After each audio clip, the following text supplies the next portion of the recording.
And welcome to the Continental Endurance Sports Car Series, sponsored by Safecraft Racing, your home for safety harnesses, belts and headnets.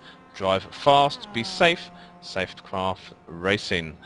So welcome to Homestead, Miami. We are on the Road B course today for a 90-minute race featuring the Sport Touring MX-5s and the Grand Sport Mustangs. And I'm joined in my commentary booth with by Phil Diaz. Hello, Phil. Hello, Rob. I think we're going to enjoy this race today. We've got 23 people taking part, 23 drivers taking part. We're just about to go to the pace car now, so we'll run you through the order in a few minutes. And we are in the third round, a 90-minute race. In first position we have Trace McRae, then second we have Brian Stodbeck. In third position, Oscar Salin. In fourth position, Russell Cleason. Fifth position is Kevin Brown. Sixth is JD Baumgartner. In seventh position, David Waters. Eighth position, Steve Brown. Ninth position, Alexis Molina. 10th position, Bill Daly. 11th position is Brian Taylor. So looking down to the MX-5s now in the Sports Touring division. In first position we have Giancarlo Lenzi, second is Eric Biggs, third is Jarrett Lawson, fourth is Antti Turunen, in fifth position Hang Ho Tao, in sixth is Chris Moran, seventh is Ryan Worley, eighth is Joseph Peak, ninth is Jason Breifogel, 10th position is Wes Eric, and then round out the grid is John Montoya and Peter Bresnan. Right, okay, so looking on to the qualification times now,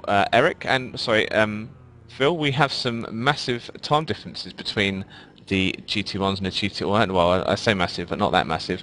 1 minute 27 is the fastest of the Grand Sports, and 1 minute 33 is the fastest of the Sports Touring. So, Phil, that's going to be some good racing.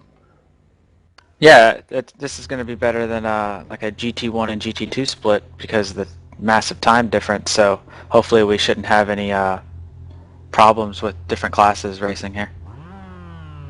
Okay, so we are on the grid is forming up, and with the Continental Endurance Sports Car Series, we do have some fantastic paint jobs as well. So there's going to be some nice cars to watch when we go around.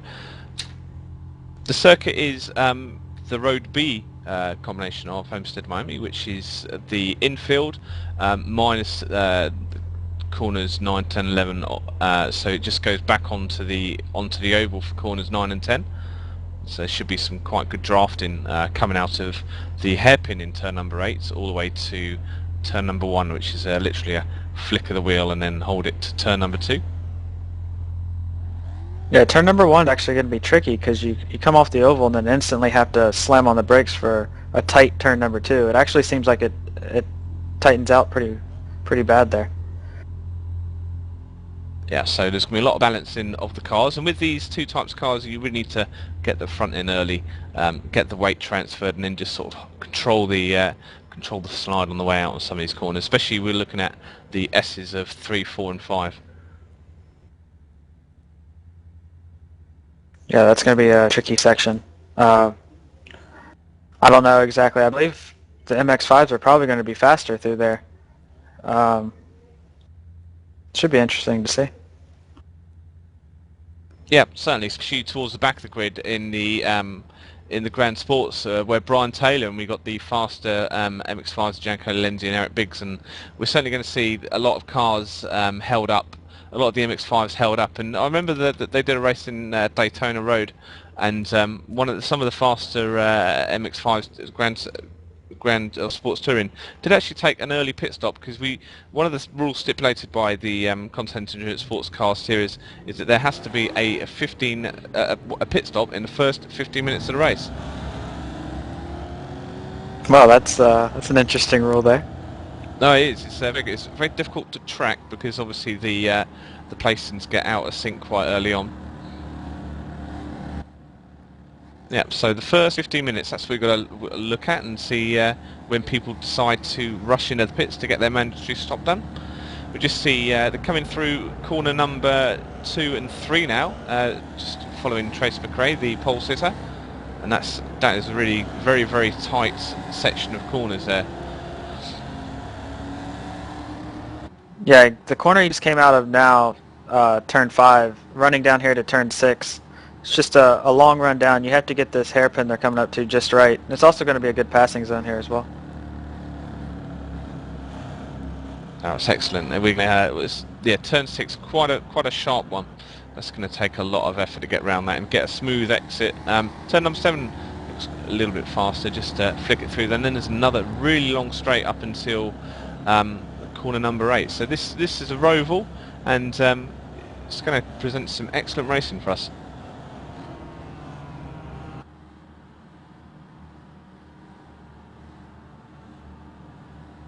Yeah, good thing about this track is the long straights followed by the hairpin turns.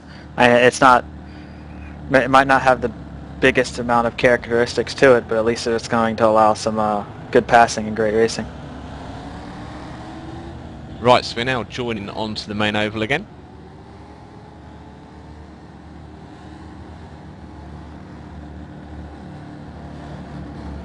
Yeah, this is going to be a huge drafting here. I don't know about the Mustangs, how well they draft, but I know the MX-5s, they're going to have huge runs through the oval here. Okay, so the pace car has backed up the field. Trace McRae and Brian Stodbeck are looking quite fighty. We're just waiting for the pace car to go in, and then we'll be underway at Homestead, Miami.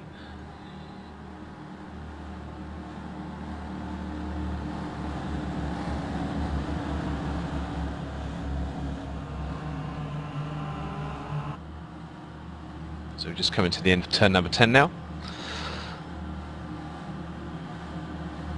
So we're just waiting. The lights are out on the pace car. We're just waiting for them to dip in, which he's done now. And now the pack is lined up, and it's all down to Trace McRae to stick his foot down and take the green flag. 90 minutes racing at Homestead Miami Speedway.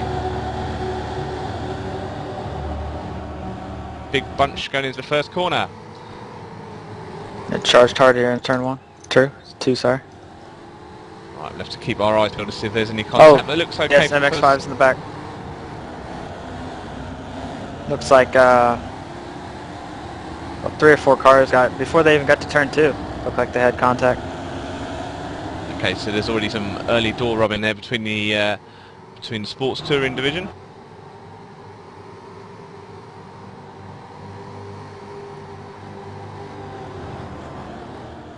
And it looks like the early casualty is Hang Ho Tao, who it looks like he's taken a big impact in the back offside section. He's having a lot of trouble driving that car very straight. Yeah, he has massive suspension damage right now. Car's not tracking straight at all. that's one of the most severe crabbing I've seen.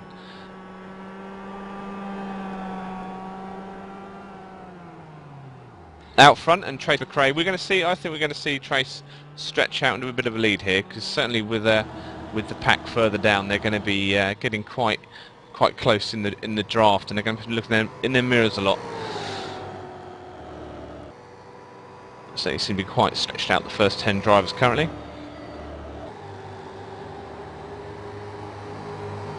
All the way back to Giancarlo Lenzi, who is the first of the sports tourers.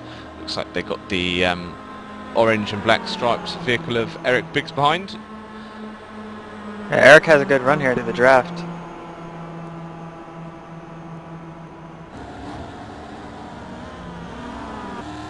Okay, so we have a three-way now between Eric Biggs, Jarrett Lawson and Giancarlo Lenzi. Looks like they didn't get as close as we hoped they would do, but they're going to close up now for this concertina effect on the S's of turns 3, 4 and 5.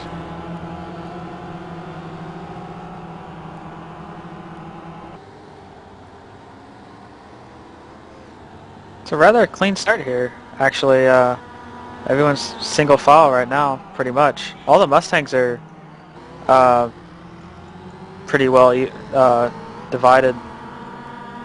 Not bad for the MX-5s either. Yeah, we can't really see any major action to go at the moment, apart from obviously Hang Ho Tao having that problem at the start of the race. So the first of the pitting is John Montoya, car number 15, who's just coming in the pits now. That's his mandatory pit stop. In fact, he's just exiting the pits.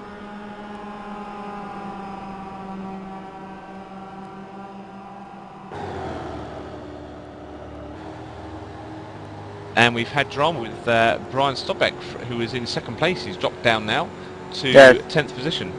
Yeah, this is just, oh, actually, no. He was avoiding Trace going into turn 2. And he just ended up running wide.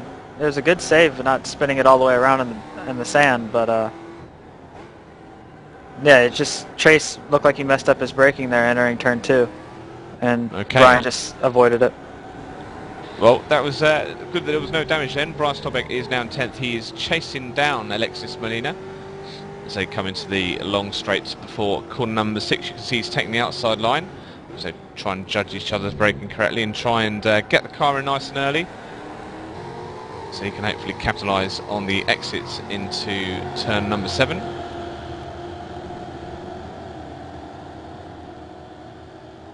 And here he goes. He shows himself the inside quite early on into corner number 8, which is the tightest corner of Homestead Miami Road B.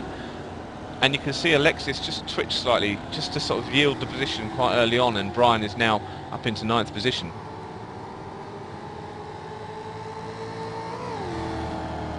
Yeah, that's going to be another big passing spot. Getting a run out of turn 7 and then to turn 8. It's a pretty good track actually for passing. Right, so the next one in Brian's sights is Steve Brown. I'm just looking through the qualification times, Phil, and I can see that the top 8 are really, well, actually second to 8th position, all lapping in the low. As we see a spin there from Steve Brown. And David Waters, we've got 3 cars off at turn number 1. So looking at David Waters, Steve Brown and Brian Taylor, oh not Brian Taylor, sorry, Russell Cleason are off. That was a big accident. What happened there? I'm trying to spot it now. It looks like, I don't know exactly what happened behind Russell. Russell looked like he just clipped the grass under braking. Yeah, that's exactly what he did. He clipped the grass under braking and just spun it wide. However, David Waters just, I don't know, he just spun it when getting back on the throttle, but he chose to lock the tires up, and Steve Brown just had nowhere to go. Right, okay, so I believe we haven't got the caution flag out yet, which is good. Ooh, we just see Russell Cleason's trying to pass a few MX-5s now.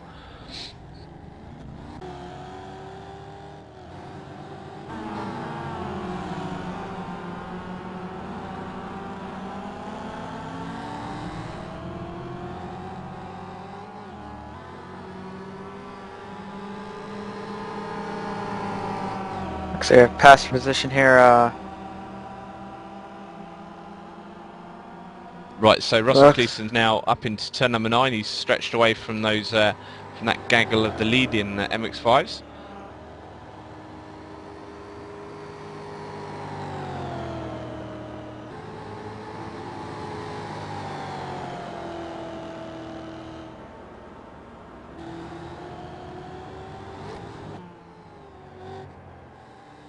Just seeing what's happened to Oscar Salin. I believe he's had he's dropped a couple of places. Yeah, I was trying to figure out what happened to him. He actually just passed back into 3rd, but I don't know exactly what made him go off. Or lose position, sorry. Oh, he actually, so turn 2 is, he struck again. Just ran wide and got dropped back down into 4th.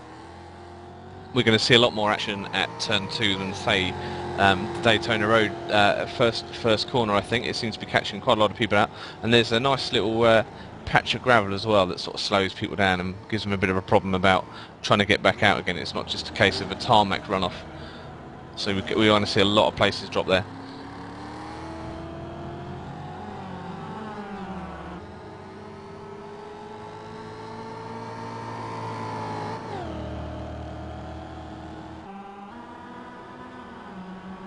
Oh, actually, who's in second? JD Baumgartner? Sorry, he just went off entering turn 2 again. So quite prolific then as Trace McRae stretches the lead out now. Obviously JD had the problem. He's been followed by, in fact JD's had to drop right down the grid as we got Oscar Salin now is back up in the second position, followed closely by Kevin Brown in that monster Mustang. Eric Biggs here is defending, trying to keep the ST lead right now. Not sure actually how I got into the lead, but he's battling pretty hard to keep it right now. Okay, so the three-way battle now between Giancarlo, Eric and Jarrett Lawson. It looks like there's a lot of towing going on there with Jarrett may well stick his nose outside of Giancarlo. Oh, a little tap run into number 6, corner number 6 there. That's not going to do either of them the whole world of good. No damage. They didn't run a little bit wide. They didn't run off the circuit either. So it looks like they've got away with that one. Yeah, these cars are pretty durable, but hopefully he doesn't get some form of aero damage that hurts him on the oval. Well, we saw in the race earlier on, as we can just see Giancarlo just get up the inside of Eric Biggs and try to get a better run on. We certainly saw earlier in the TFR Super Cup race that a lot of the braking in the slower corners cause a lot of trouble with these guys. And I think we're going to see that again now, because we've got some, as you alluded to earlier, we've got some proper stopping, proper fast sections into really slow sections, especially with corner number 6 and corner number 8. So we're going to see a lot of people try and sort of outbrake each other and lose braking points.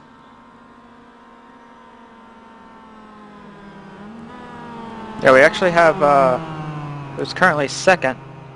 I don't want to butcher his name up at all, but currently pitting. There's actually a mandatory pit rule. Try to pull that up for you real quick here.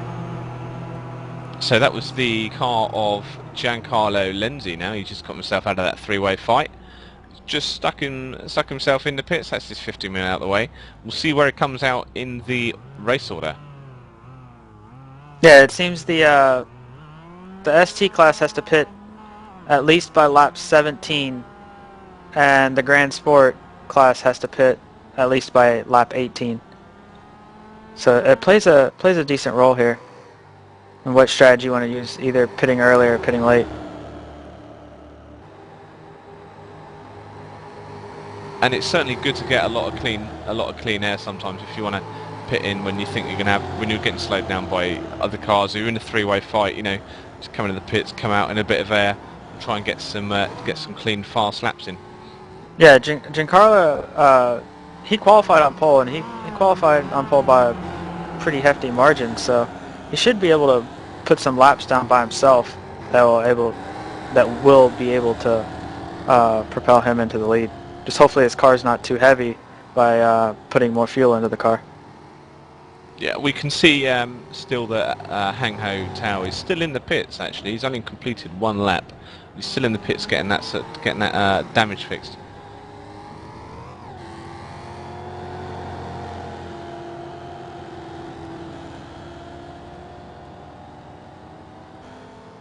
Okay, so currently the first 5 positions in each class in the Grand Sports class. Trace McRae is in first position, Oscar Salin second, Kevin Brown is in third, Brian Studbeck is in fourth position, and Alexis Molina is in fifth position. In the Sports Touring category, Eric Biggs is in first, Jarrett Lawson second, Chris Brown third, Ryan Worley fourth, and Wes Eric fifth. Obviously these positions are sort of jumbled up with the old mandatory pit stop, but we've got about 10 laps to do before the pit window comes to the close. David Waters here actually just had a pretty big off entering turn 8. Oh, he got into someone, sorry. So David Ward's then in the Mustang is all the way down in 9th position now. They clipped Russell Klassen entering turn 8. Russell just kind of spun to the inside a little bit and saved it. However, David was spun back to the outside and was pretty much on the oval. Turn 2 of the NASCAR oval, I guess you'd call it. So this is the second time then that these two guys have fallen off the circuit. Obviously they didn't touch the first time, but this one sounds like it's a little bit more of a contact related incident. Yes.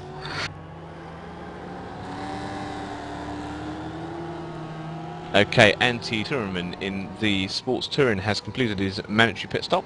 He has come back out in 17th position.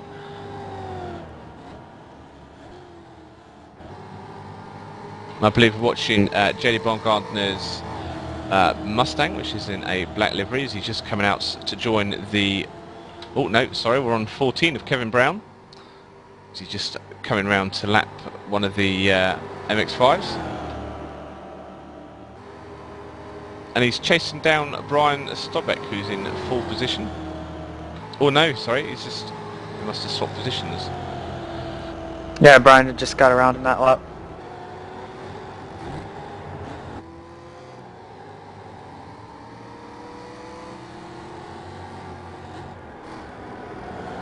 Brian's actually putting down some quick times right now. It'd be interesting to see if he's maybe running a little less fuel than the people in front of him. Okay, as he's now coming on to the straight pass turn number 5, and it's just stretched out a little bit between Oscar Bryan and Kevin Brown. We're now in the roll car cam of Jarrett Lawson as he dives in the pit lane. Yeah, this is an interesting pit entry, actually, because you have to run on the... It's like a access road along the inside of the oval. And thankfully these cars aren't too fast, so it's easy to keep it steady, but on a faster car there, that could be big trouble. Yeah, you don't want to get a wheel on the outside and slip up and just come across the oval again. First retirement of the day is Hang Ho Tao, who had that big damage early in the race. He's called it a day.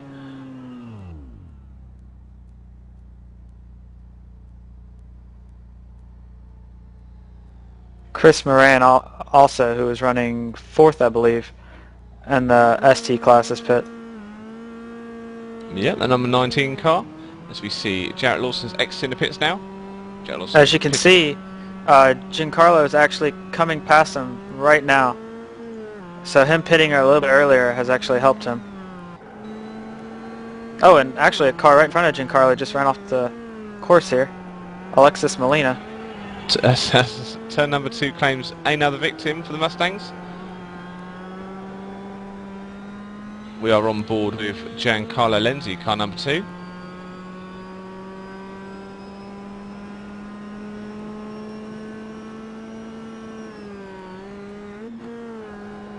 Big stop, quite a late apex on that corner. Just gets in, rides the curb, gets a bit of oversteer, puts his foot down. Little kink now in corner number 7, big long straight, doesn't let it run too wide. He's got to keep his eyes in the mirror at all times because he's just been passed by JD Baumgartner in the Mustang.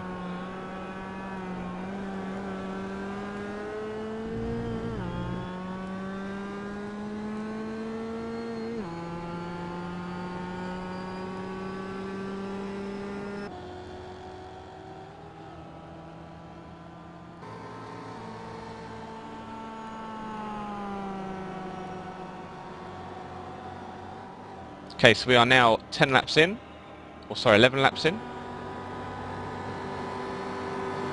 Got about another 7-8 laps before the pit window shut. At the moment, Trace McRae still in the lead, has lapped every car all the way up to Wes Ewick in 12th position.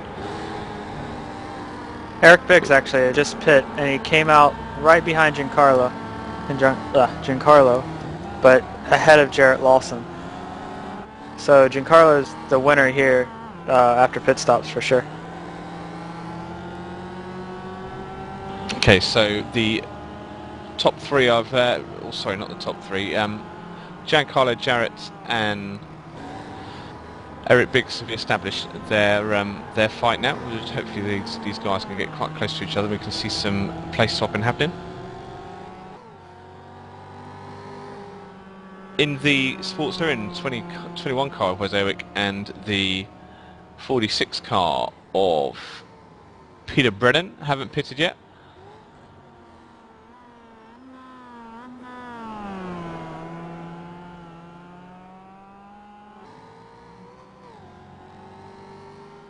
and there's only one Mustang driver has been in the pit so far, so we should be seeing a lot of the Mustangs coming in soon.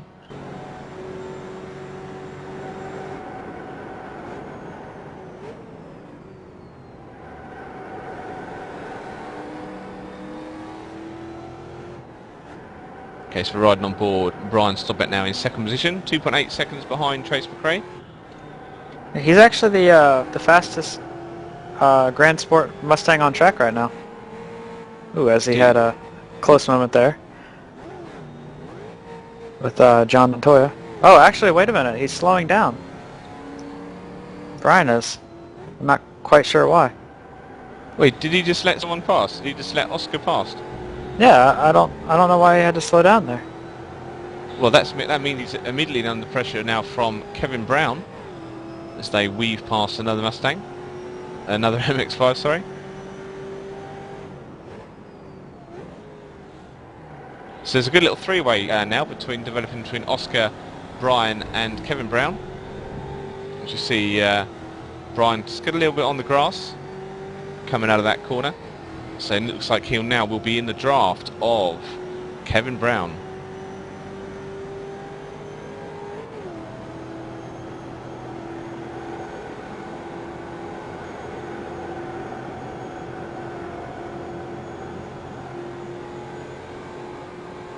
And you know what, Phil? I expected more draft in here. I expected to be able to probably tow them back in and give everyone a sort of give drivers a really competitive edge to get inside people, but it's just it's not happening at the minute. Yeah, I'm actually kind of amazed by that. The MX-5s seem to draft up, to the other MX-5s much better than the Mustangs, which just seems weird since you think the faster car of the Mustang would have more suck up basically to the car ahead. Okay, so following number 19 now of Chris Moran. Screaming into turn number 2.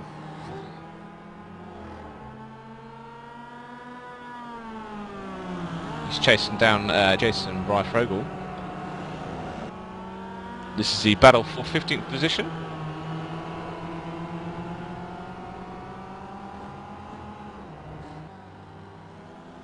Yeah, I believe this is 6th in class.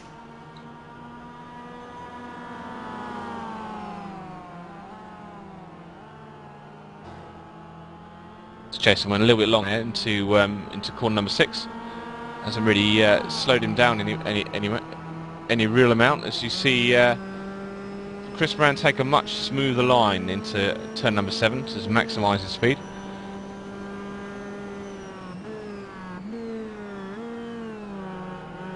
As you see him close massively there. Just had a little lock up mid-apex. It's really going to affect the, well, you'd have thought it would have been affecting his exit speed, but he seems to be quite close now to Jason.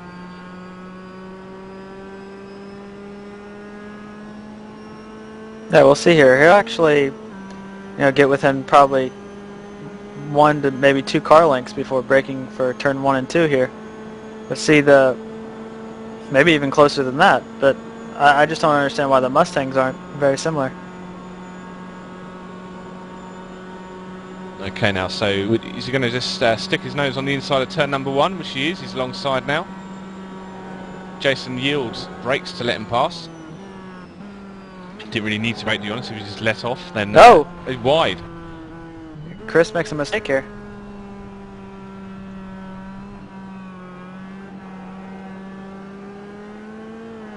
So that was big then. He had a lot of speed, just didn't lock up his brakes enough, just couldn't slow the car down, shot off wide and got caught by the gravel trap. Yeah, that corner is just, it's very deceiving. You think you can take it much faster than you can, and when you think you're slow enough to actually make it, you just realize you're not last second. And there's nothing you can really do but just hope that you don't spin as soon as you hit the grass. Yeah, it's good that there's also no sort of wall in there, I suppose. We've not really seen, aside from the incidents in the first couple of laps, we've not really seen much door-to-door action, especially considering at the start how close some of these cars were to each other. Yeah, it's spread out quite nicely, but at the same time, I mean, There's some cars close, thankfully, and they're trying to make something happen. Like, once again, Chris is trying to pass Jason. Yeah, it looks like he's taking a little different tactics. His long side now is going to go up high as we come around the banking. And I guess the last one was pretty much a dress rehearsal. This is a real deal now. He's just going to lose a little bit of speed now, or a little bit of space on Jason as he comes down from the banking.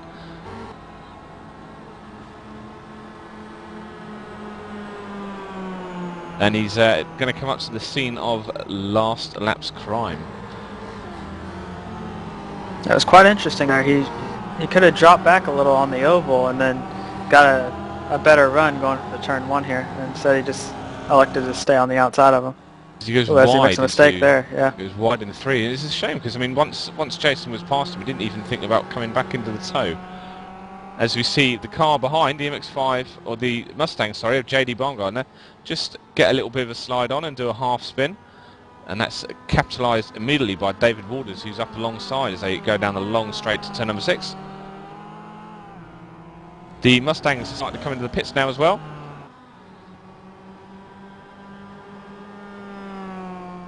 Also, just an update on the ST class here. It looks like Jarrett Lawson has got in front of Eric Biggs. However, Eric has a very, very good run coming onto the oval here.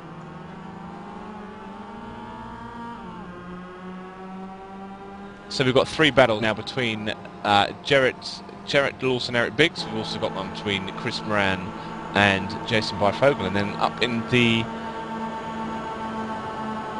So we've seen JD Baumgartner drop down a couple of positions. I think there's some stuff that's gone on in the middle of the pack.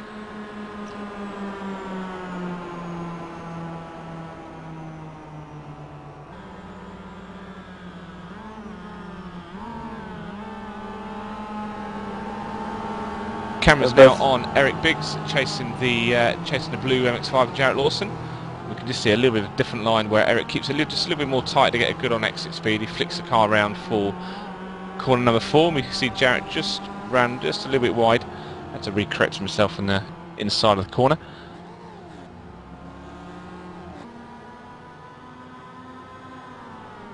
So it's the Oakley liveried MX-5 up against the Ragu liveried MX-5.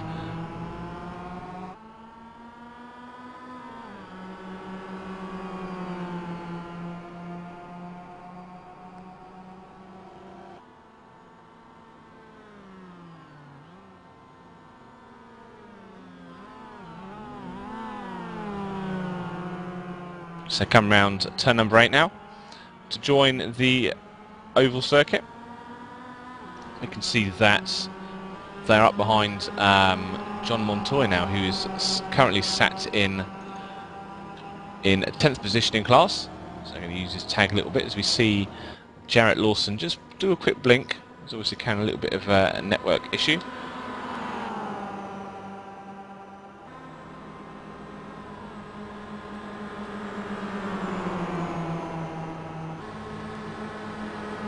So Phil, do you think he's related to JP Montoya? No, I don't think he's related to Juan Montoya. It's a pretty interesting similarity in names, though. When you say it, it rolls out very similar. Should we get a jet dryer on track? Well, it matters how long you want this broadcast to be. Fantastic.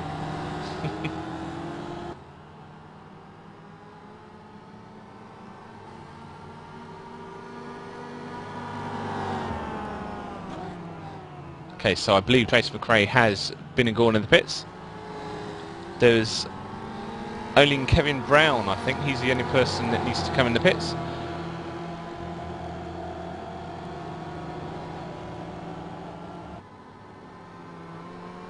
And I believe we're also waiting for Russell Cleason and the 21 car.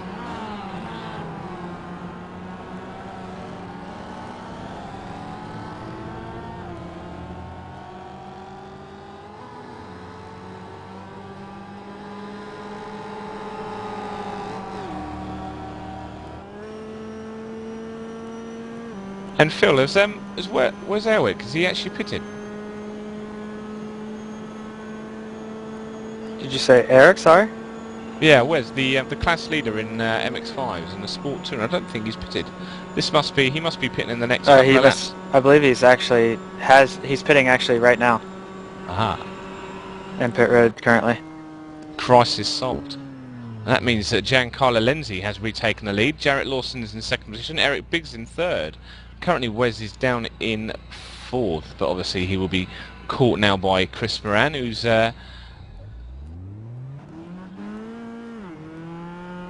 driving up near the pit lane. Russell Cleason now is in the pit lane.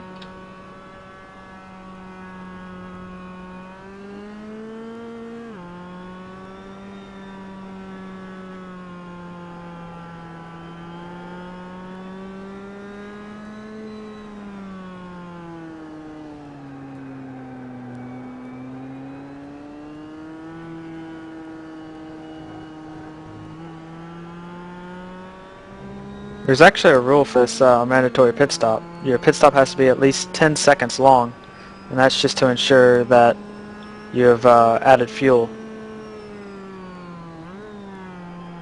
Right. Okay. So, how do you think the guys will be doing their strategy now? They've obviously got a.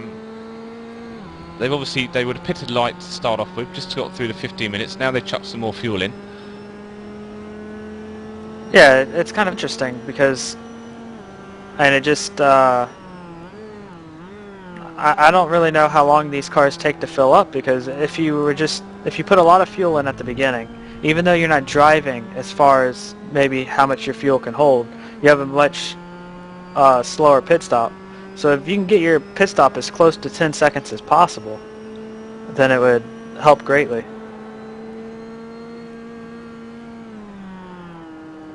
However, I think a few cars might actually did a pit stop under 10 seconds.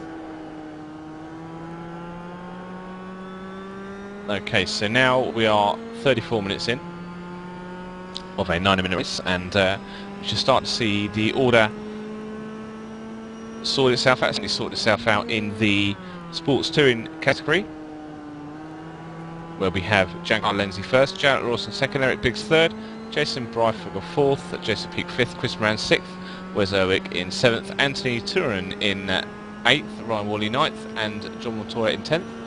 Peter Bresnan is in 11th position currently.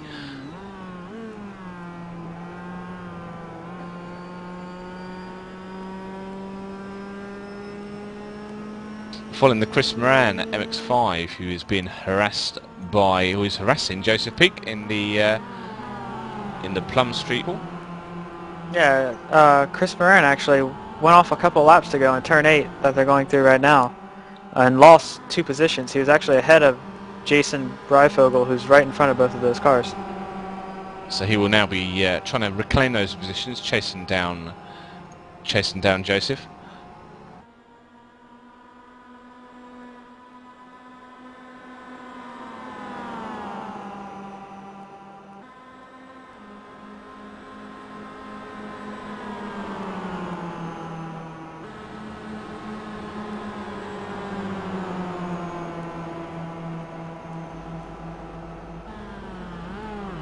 Okay, we are now 20 laps in for the MX-5s. They are... Oh, as we see the red MX-5 of Chris Moran go very long into corner number 2. Corner number 2's claimed another victory, and that means he drops further back from the pack he was chasing, with Joseph, Jason and John Montoya.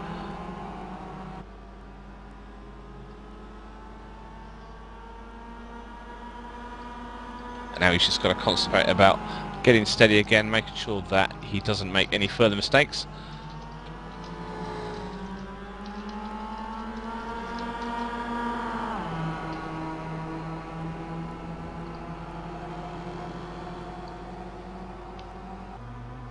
And we're going to use this opportunity to welcome one of our Finnish directors, Johnny Backman, into the studio. Welcome, Johnny. Hi man, glad to be with you. How are you finding Homestead Day?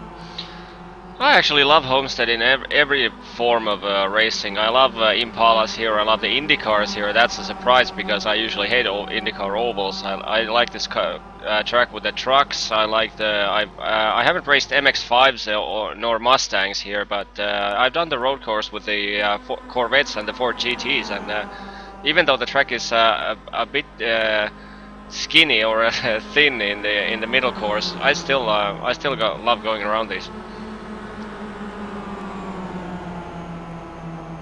And I expected a lot more sort of door banging really, but we've only seen individual mistakes so far. Everyone's sort of been quite reserved.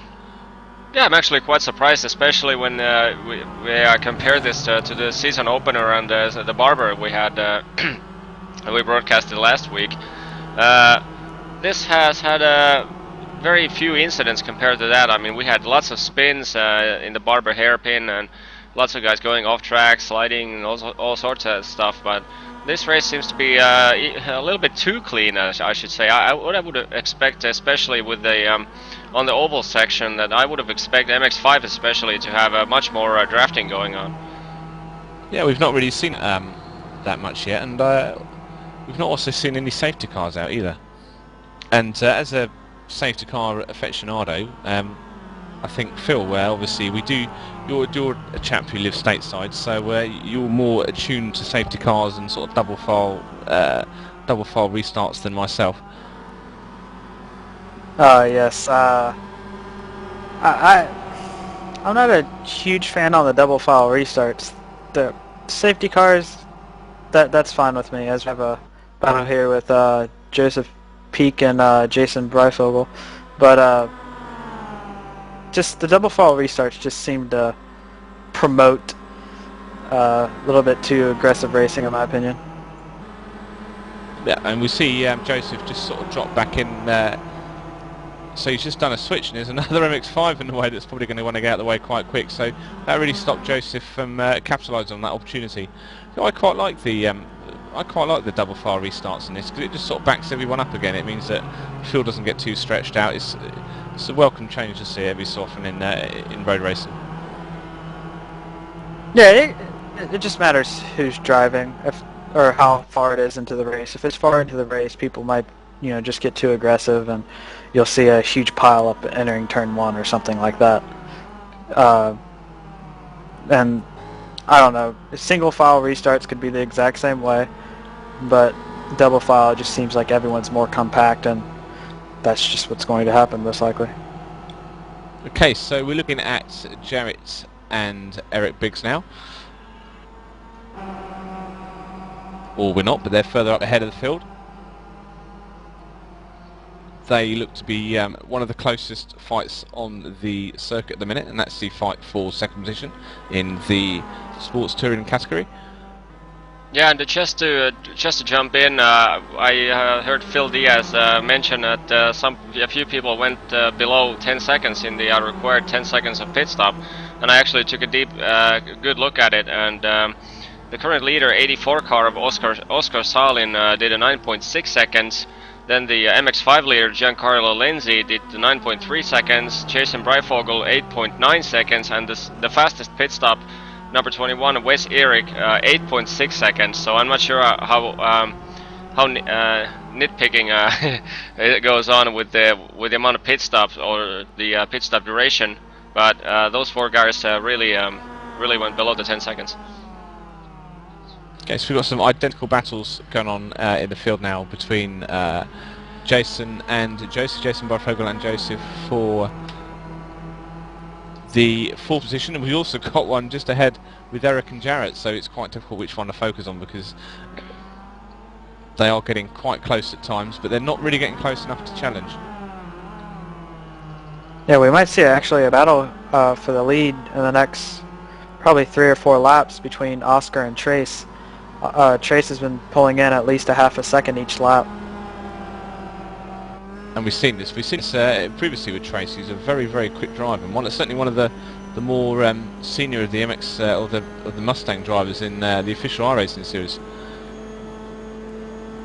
Yeah, Brian also is not too far behind. He's only 3 seconds behind Trace, and he's been running very similar lap times, at least when not in traffic.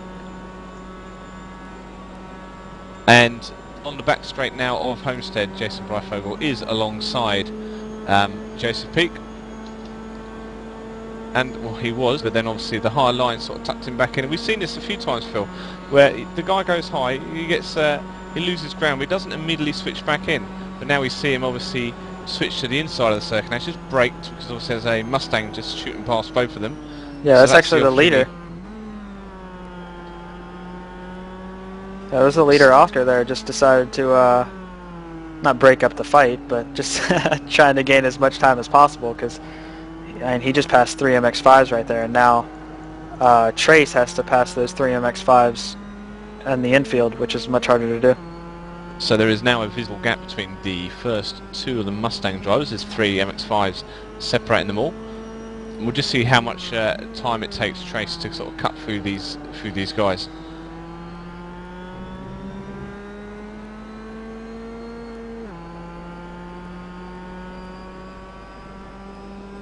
Yeah, Brian actually gained about 7/10 that last lap on Trace. I'm guessing because of traffic, and Brian's going to have a little bit easier time here in traffic passing 2 of the MX-5s on the oval. So you see Trace just slide out of corner number 8 behind Jason. He's just going high, taking the high line now, just to make sure he gets past Joseph Peak, which he is, and also Brian is gaining rapidly on the guys, so he'll be on the start finish straight. He'll be able to get in front of Joseph for the first corner. Yeah, battle in the MX-5 is also about to happen here. I thought they might be doing some bump drafting for a minute. So it's a very interesting line that Jason's taken, straight to the wall, out wide, to make the sweep into the first corner, and then see how he handles the braking of the second corner. Yeah, it would seem much easier on a faster car, but these cars are relatively slower compared to, let's say, the higher up classes that race here, like Daytona prototypes and other type of GT cars. So they have to take that wider line, and it helps them much more to straight line brake it.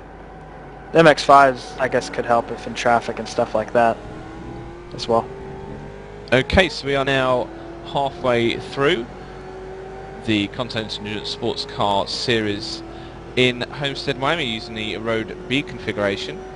My name is Rob Sutherland, and we're joined by Phil Diaz for today. The positions currently at the top 5 of the Mustang or the Group Sports category. Oscar Salin is in first position, Trace McRae second, Brian Stopback third, Kevin Brown fourth, and J.D. Von Gardner in fifth. In the Sports Touring category, we have Giancarlo Lenzi in first position, Eric Biggs in second position, Jarrett Lawson in third position, Joseph Peak in fourth position, and Jason Breifogel in fifth position. But I will warn you, second and fourth will be changing every lap, it appears, because we do have fights on the circuit between Eric Biggs and Jarrett Lawson and Joseph Peak and Jason Breifogel.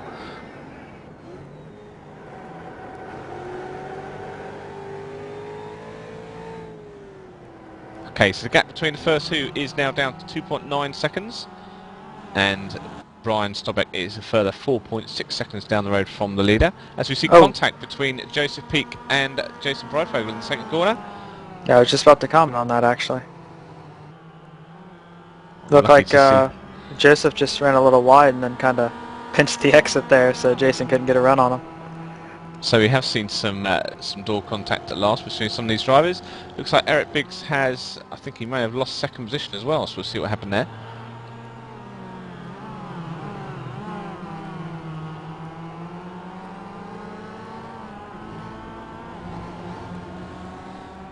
Yeah, he actually he ran wide in turn 2. I don't know if you just saw that or not. Yeah, I saw it exactly the same time you saw that. Don't know if we can bring a replay back.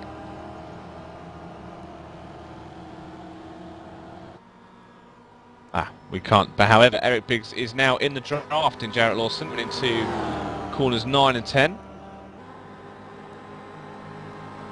So he drops to the inside.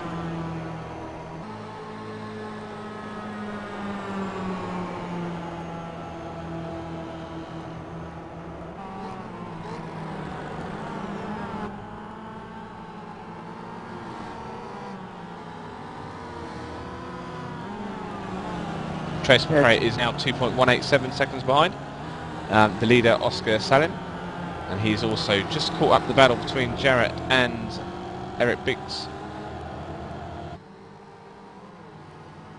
Yeah, Trace is definitely on a mission right now, trying to catch up to Oscar. Whoa, that shows it right there. Contact. Eric Biggs is the winner out of this one, actually, passing Jarrett Lawson there. So that was all set off, and they all caught up one of the back markers, Paul Brennan. They went 3 wide, and it looked to me like Jarrett turned in on Trace, to be honest. It looked like he could have given him a little bit more room. Yeah, it looks like the MX-5s actually corner a bit faster. So I guess he tried to just keep his momentum up on the outside, not knowing that the Mustang's going to be a little bit slower on the inside. Yeah, and those Mustangs will slide quite wide as well, because they are quite heavy. Yeah, just visual size difference kind of shows that they're going to be quite a bit more heavy than the MX-5s. Got some proper American iron out on the circuit today.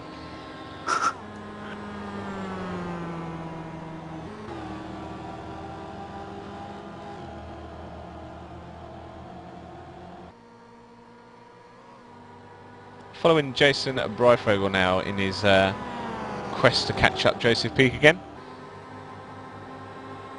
Seems like this battle's been going on for laps and laps and laps. We're on lap number 27 at the minute, over halfway through.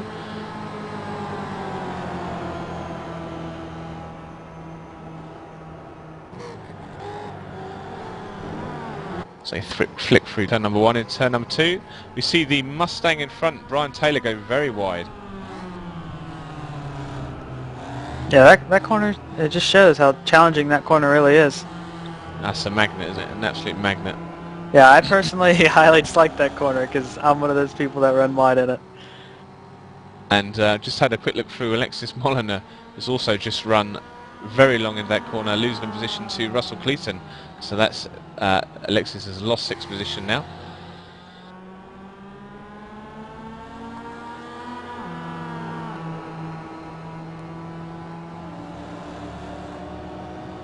Okay, so Jason's just taking a little look on the outside of Brian of Joseph Peak's vehicle as they come down in corner number 8. Look at the square under braking there. We didn't lock the tyres up. Quite a late apex here. She's got a lot of well, yeah, it's quite a late apex. Yeah, you didn't get a lot of speed out of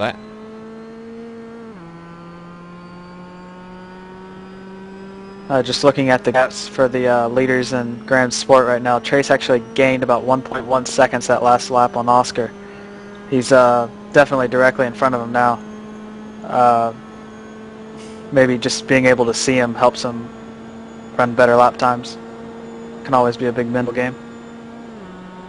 He is absolutely on a mission, Trace McRae.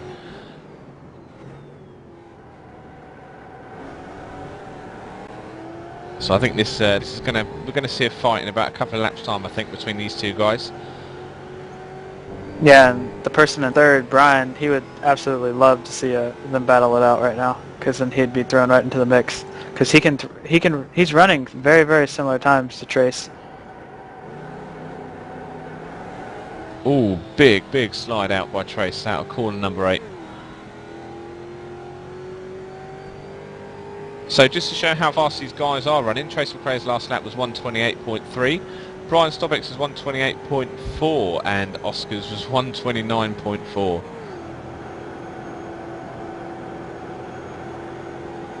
Could also be that Oscar might have pitted a little bit earlier than Trace, and his tire's just a little bit more worn out. The Mustang it can wear tires out pretty decently actually, and slow you down maybe a little bit. Well, he's been lapping in 129s since lap number 25 is on lap number 31 now, so yeah, it looks like Oscar's pushing pretty hard right now. He's sliding around most of the corners here. You can tell he's pushing as hard as he can to stay in front of Trace. And we can obviously see Trace is just nice and smooth throughout the corners, apart from corner number 8 in the last lap.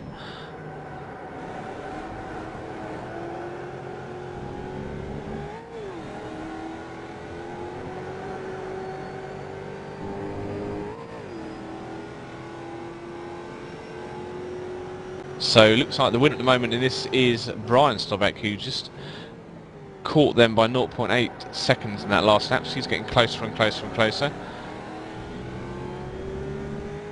So we could be seeing an excellent three-way fight for the lead soon. Oh, that'd be a good end to this race. And we can see that Lawson is in the pits. Let me just find out why Lawson, Mr. Jarrett Lawson, is in the pits.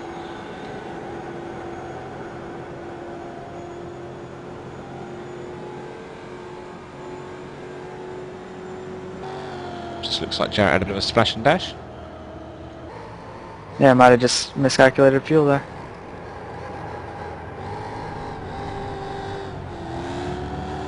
And he was joined by Brian Taylor, I believe.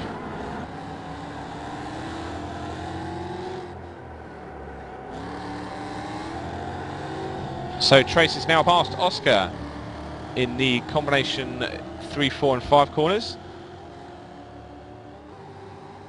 Yeah, it just came up alongside. In fact, Oscar run wide going into corner number 2. He had a little bit of a twitch and narrowly avoided Trace coming back onto the circuit. Trace then got the inside line in corner number 3, and then from corner number 4 start to extend his lead away. So we're just seeing how much that's cost Oscar in terms of time now. Back onto Brian Stobbeck, who posted a 1 minute 28.5 in his last lap. So we have a change for the lead, Phil. Yeah, this is it was more early than I was hoping for. I was hoping Brian could catch Trey at the same time Trace caught Oscar. Would have made a very, very entertaining here. Hopefully Trey doesn't get too big of a lead here and Brian can maybe chase him down. And it was all down to a mistake as well. A bit of pressure in the first corner. Yeah, Oscar, you can know, is just he's driving on the absolute limit right now, trying to stay up.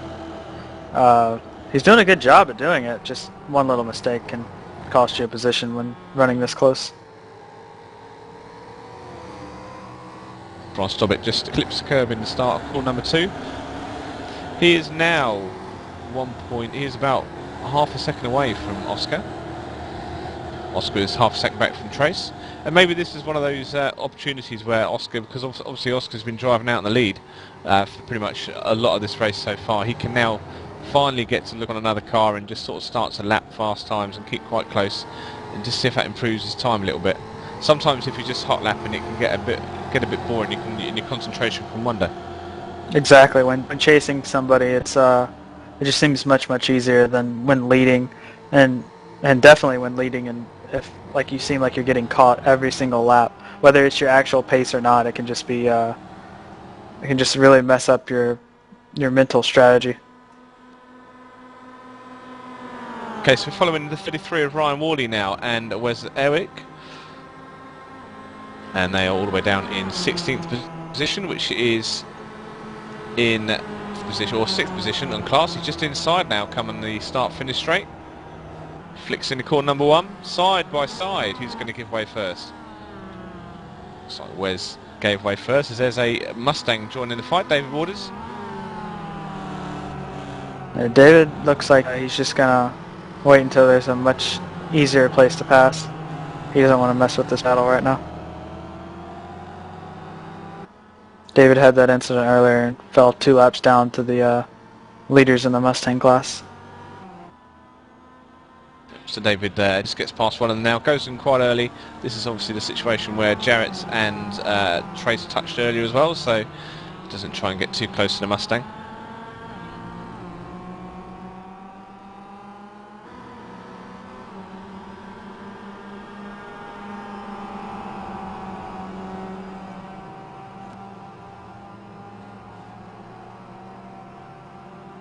And the eternal struggle between Jason Breifogel and Chris Moran is still going on.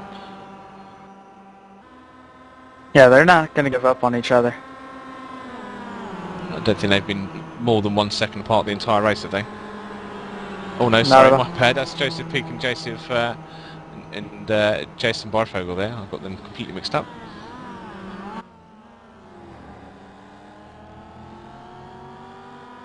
No, it's actually funny is think we might have been right. When Oscar got behind Trace, it seems like his times have already increased by a good half a second, even though Trace is pulling away currently. That's amazing how you can just let standard slip when you start to look at one braking spot and then think, oh no, I'll go a little bit earlier or something like that, and you start to lose the concentration and the repetitive action you need to get round in the low 128s.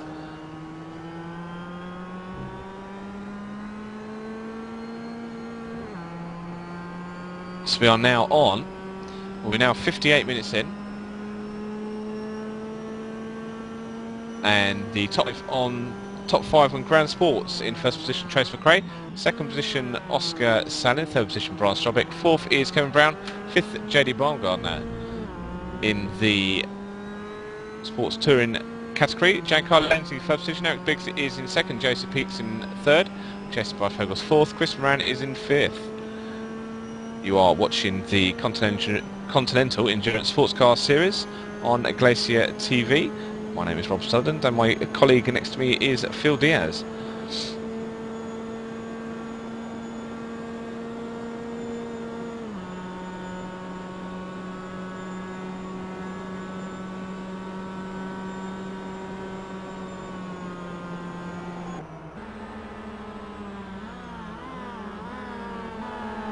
Just watching Jason Bifogel still. Comes into corners number 3, 4 and 5. As Chris Moran, right behind them, probably about 3 seconds back, just went into the grass there. Easy save for him, but it looked like he might have been chasing them down a little bit before that. That same corner. Yep, looking at Chris Moran's last few laps, 135.9, 136.5 and a 137.1. Compared to 135.8, 135.8 and 136.6. So Jason and Joseph are lapping very consistently.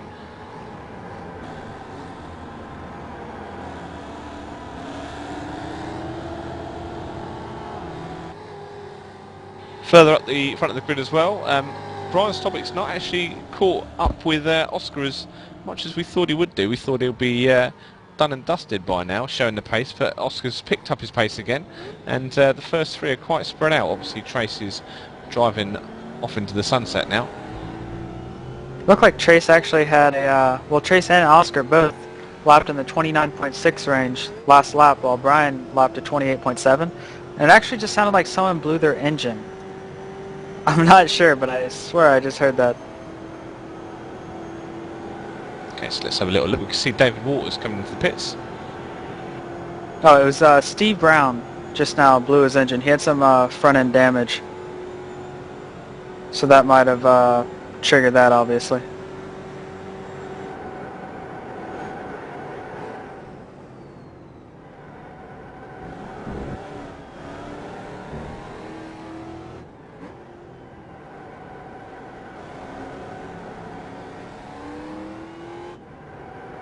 Okay, so the leaders are now catching the fight between Jason and Joseph Peak. Well, they will be in the next couple of laps as they come down corner number 6, Joseph and Jason.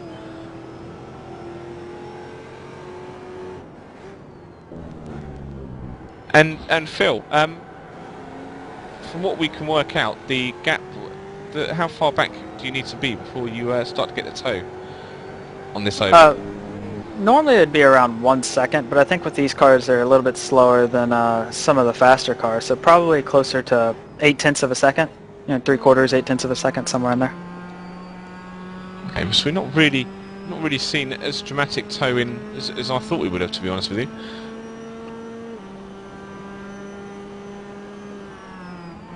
As we see, Antti Turin tries to pass Wes Iwick in corner number 8. In corner number 8, and just had to lock up, take the forward in action, and he's dropped off the pace now as he's back onto the oval. That actually didn't hurt his exit speed hardly at all. He's actually well into the slipstream here for turn 1 and 2. Okay, so we can see how close he gets now before the start finish straight. Well, that Mustang with the monster livery just passed him up high. Chris Moran's actually in the pits currently, so I'm guessing he needs splash and dash for fuel. Yeah, and he's now lost 2 positions. He's back down to 8th position.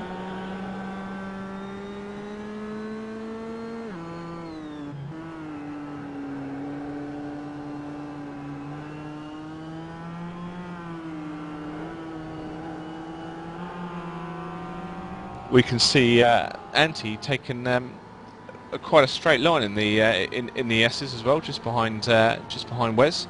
Still can't get quite close enough. He's driving away now on the straight, coming up to corner number 6. Yeah, I believe Andy feels like he's a little bit quicker than Wes, and he just wants to get around him as fast as possible. Okay, he's going to have maybe an opportunity coming up into corner number 8 now.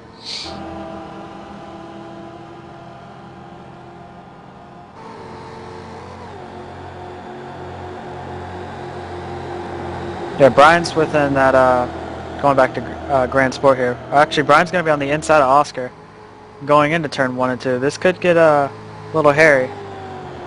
So in the last 30 minutes of the race now, we have a battle for 2nd position going hot into corner number 1, down into the low-geared corner number 2. To see Brian just still maintain the grip levels behind Oscar, as Oscar slides out of corner number 3. Yeah, Brian doesn't want to push the issue right now. He might think that Trace might be a little bit too far away to catch, so he just wants to take his time with Oscar and not push anything.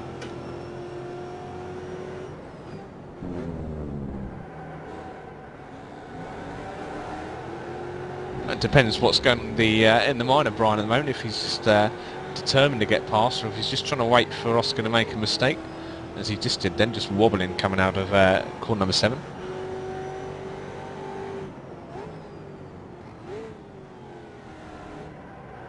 And he's up close, and the inside, they're going to drift out of corner number 8 as they join. That was fantastic. That was fantastic sort of synchronised drifting there as they join the oval again. That's a drag race now, side the oval. by side.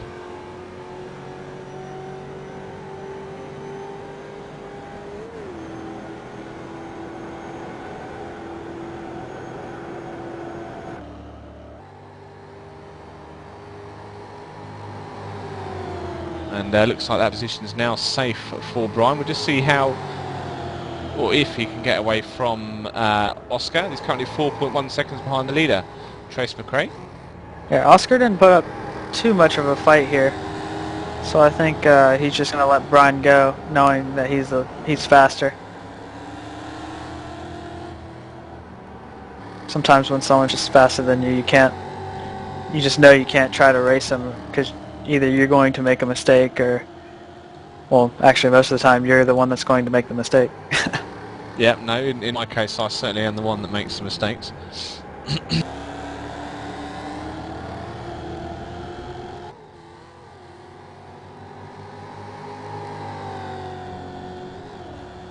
Just trying to scour through the field if we can see some other fights. Just working out what's happened to Brian Taylor, the 68 Mustangs. He's dropped down to 10th position, and it looks like Giancarlo Lenzi, the leader of the MX-5, the Sport Touring. We've not actually talked about him a lot recently. He's now up into 9th, so just wonder if Brian's had an accident or something. I'm not quite sure. His car looks pretty clean, and he's directly behind Giancarlo. I know he had to do an extra pit stop for fuel. He might have just lost the time then. Well, he's also lapping the 33, 32, 35, 32, 33, so yeah, he must have just had that pit stop. And he's just trying to work his way back through the field again.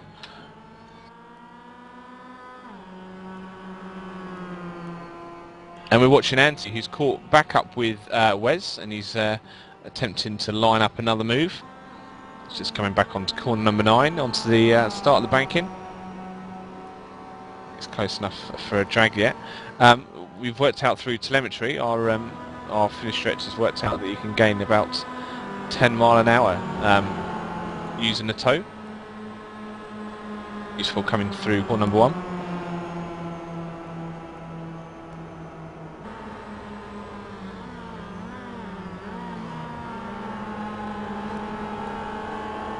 And that's the second time I've seen Anthony do that. He doesn't mind riding the curb on that second corner just to try and unstable the car so he can get the nose round, get the rotation going. Yeah, the MX-5 is, in my opinion, generally understeery. So I mean, you have to use the curbs to really help turn that car. Just to off-camber it a little bit, just to help the car rotate through the center of the corner. Yeah, you must be fairly confident driver to do that as well. Obviously, you could be using a tiny little bit of trail braking and stuff to get the back moving out as well, just to move the transition from understeer to oversteer. Oh, yeah, you definitely have to have faith in yourself when you do it, because it's not always easy. I mean, some tracks you can have curbs that are much higher than these, and it'll just throw your car into a spin just before you can even react. That was a lovely exit there from Anthony. And talking about having faith, the Mustang of Russell Cleason's just caught this little battle now, and we can see that instantly Anthony goes up into the draft of Russell, and he's now wide. I think he's just done a slingshot, hasn't he? Yeah, I don't know if he was trying to, hoping to get a bigger draft from the Mustang, but he has a good run on West now. Hopefully he'll try something here in turn 1. So all the old tricks and everything coming out now from Anti as he's just gone in the inside. I think he might try and force the issue now. Coming into corner number 1. Just had to duck in behind him, but he's right up him now. And here he goes, he just hops the curbs again. That turns him, but he's now dropped off dramatically now from Wes. Yeah, it looked like he just straight lined the braking too much there on the inside and just hopped over the curb.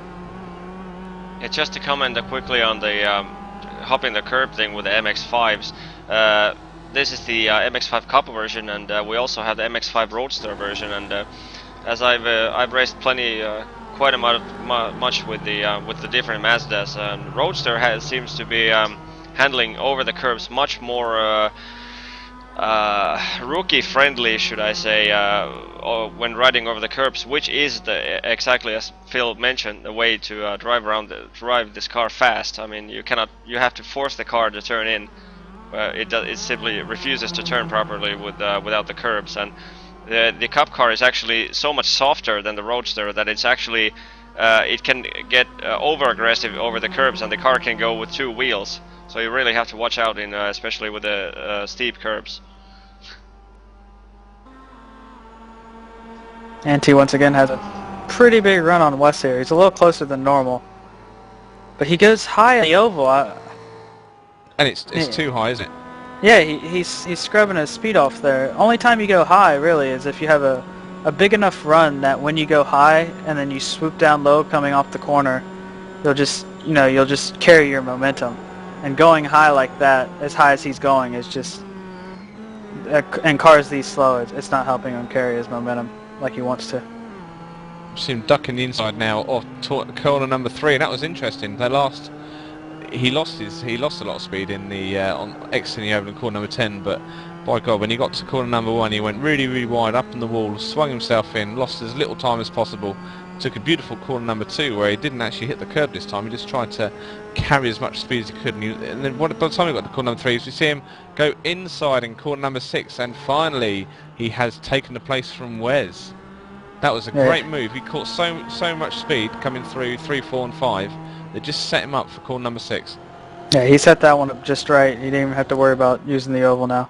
Now hopefully Wes isn't smarter in the oval and gets a good enough run to pass him.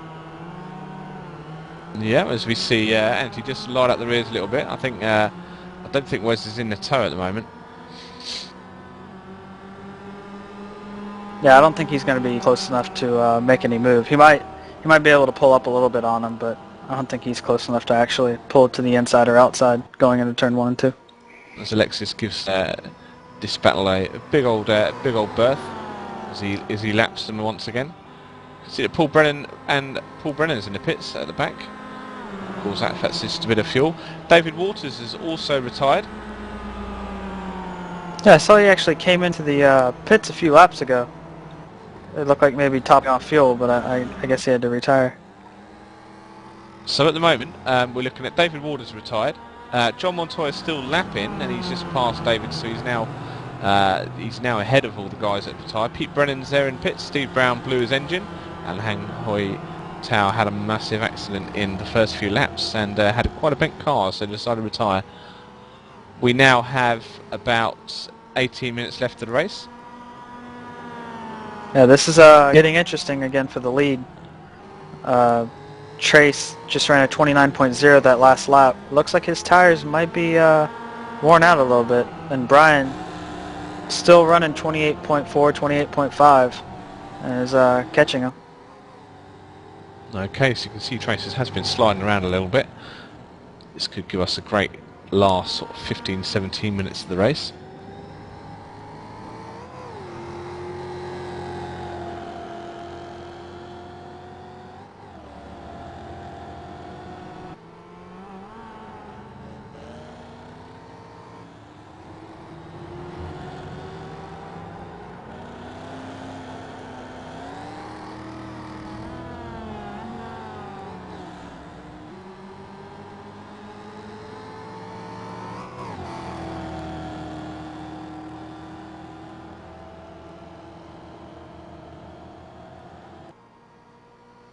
Okay, so for everyone watching on the stream, down the bottom right hand side of the screen you'll see a time, the countdown timer.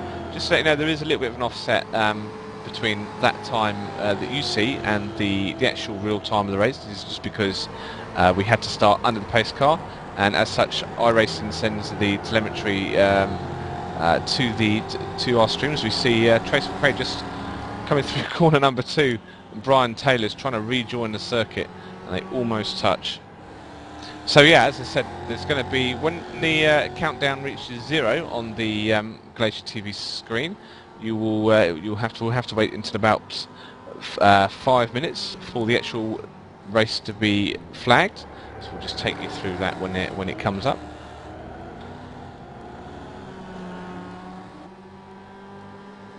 Yeah, once it hits 0, it's actually going to start counting back up. So once it gets to about 5 minutes, that's when the actual flag is going to be thrown. Yeah, and then we'll wait for we'll see how the race actually comes to a close. I don't see Trace chucking it away, to be honest.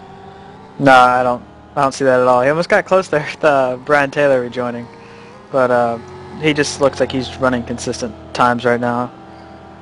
Looks very experienced. He knows what he's doing right now.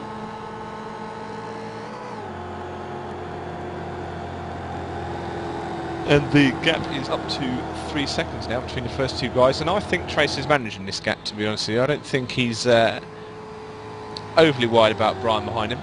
Brian has opened up a 4-second gap between Oscar as well. It's almost like he was listening to us, because we said that Brian caught him half a second in one lap, and then he goes and runs half a second faster than Brian the next. Yeah, well, maybe just look down at his relative and notice that, or his time in telemetry that he gets displayed, and then just Brian's actually spinning right now on turn 4. Made a mistake there. He just clipped the grass on entry into turn 4 and spun around. And that gives Oscar the opportunity to get right up behind him now, as they're going down to corner number 6, and I'm surprised that Oscar didn't use the opportunity just to get sort of up behind his bumper, really, just to try and get close, as we see him go very close into corner number 6 there. Certainly Oscar had to do some lifting off there.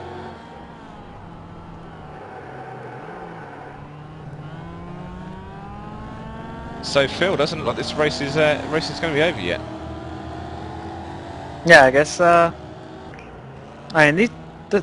This Mustang's not the easiest car to drive. It's very heavy and it's very just slippery across the track, and it puts out quite a decent amount of power. So when you get on the throttle and everything, you really have to manage it well. As we see that the opportunity Oscar had to catch Brian up, it's actually been taken away, really, because he had a bit of a bad corner with Jarrett in corner number 8, where Jarrett Lawson just had the inside line and just sort of didn't yield it enough to the guy past him, the guy that's in a fight. So he had to slow down quite a bit, and he got a bit of a poor entry. And this is a 2.2 mile circuit, and certainly the biggest sort of straight is that 9 to 1, is the old corner number 9, all the way to corner number 1 at the next lap as well. So if you really lose the speed coming out of 8, you're compromised. Yeah, eight's pretty much the most important corner just because of that. I mean, not only is it a good passing zone, but you also have to worry about getting a good exit. So even if the car you just passed, you need to have a good exiter who's just going to pass you right back in the oval. Okay, so gap now between Brian and Trace is all the way up to 7.3. So Trace can literally just sort of put his feet up now. There's about 12 minutes left of the race.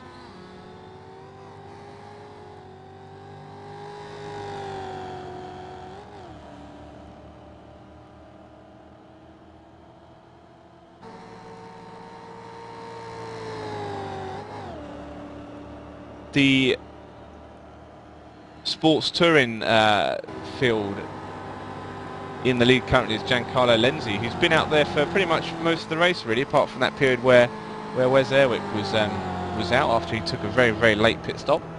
Eric Biggs in second position, Joseph Peaks in third, Jason Breifogel in fourth, Ryan Worley is in fifth, Antti Turunen is in sixth, and Wes Airwick in seventh. Eighth position is Jarrett Lawson, ninth is Chris Moran, 10th is John Montoya, who is the last MX-5 still running. And Antti is the fastest MX-5 on track currently. Yeah, it's quite interesting actually. Posted a 1:36.7 in his last lap.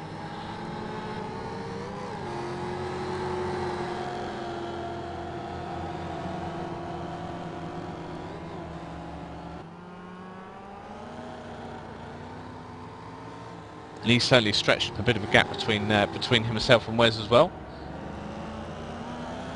Yeah, as soon as he passed Wes, he pulled a really big gap there. Actually, no, Wes is much closer than I was thinking.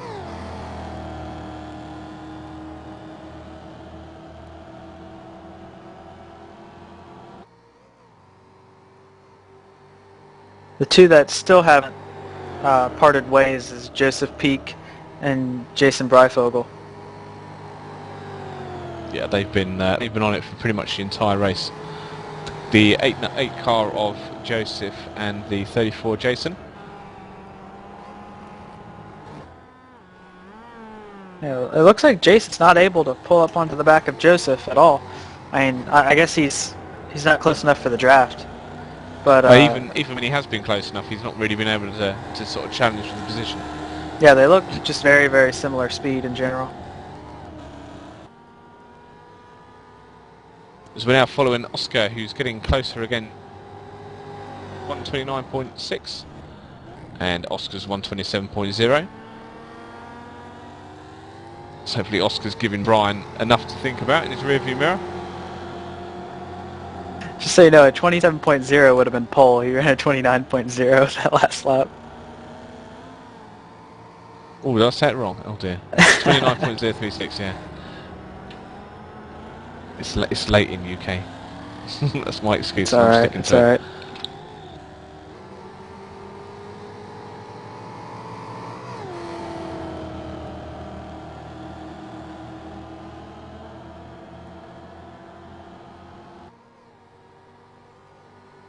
As Oscar comes round corner number 9 now, we have almost under 10 minutes left of the race.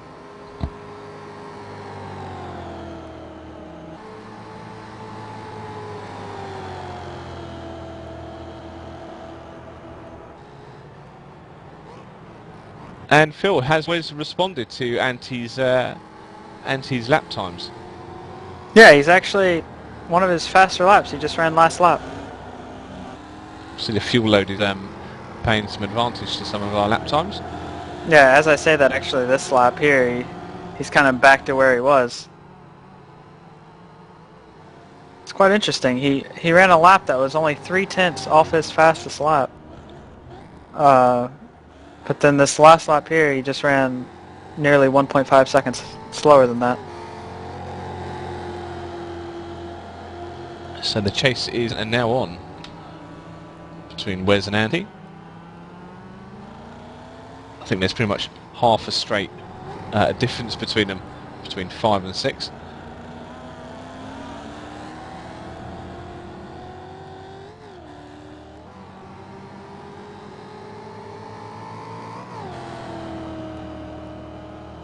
This really looks interesting in the Grand Sport class because it seemed like first Trace was maybe had overheated his tires and then Brian was catching him.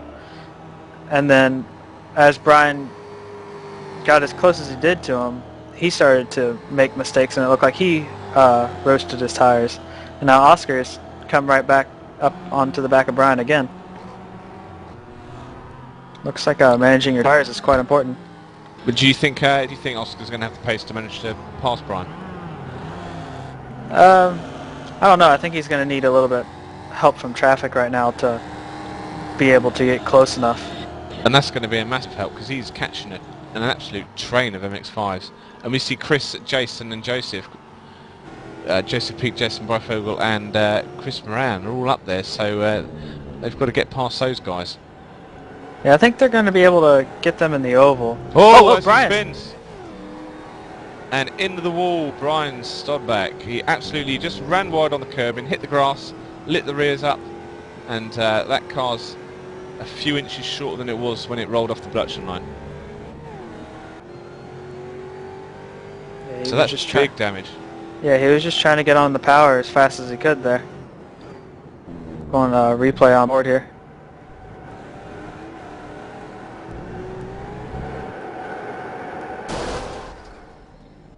So a case of the commentator's curse there, Phil. Yeah. It looked like he was actually already a little bit oversteered before he clipped the grass. And just clipping the grass there just unsettled the car even more. And by then it was gone. Of all the places that a wall had to be that place, you know. You just caught the grip and it shot him across the track. Yeah, you'd think infields, they don't have walls, but not here. I mean, acres and acres of grass. So we're now following Giancarlo Lenzi, the leader of the sports touring category. Yeah, he's solidly been leading all race long. He's probably had the most boring race in the world, just driving with no other cars near him. Yeah, you remember for near on 1 hour 25. Yeah, at the beginning he made a small mistake and Eric Biggs got around him, and then he decided to pit early. And when he did, I don't know if Eric Biggs was in a battle or Giancarlo was just able to put down good laps, but he was able to get around him just in the pits alone. So there is our leader coming around corner number 2 into the 3, 4 and 5 CESCS complex. Last lap was 1 minute 35.9. It's probably driving fairly easy now because there must be Mr. Biggs mustn't be anywhere near him. We've seen Brian is in the pits. I think he might be in there for a while. Yeah, it's going to be a long repair on the front end of his car.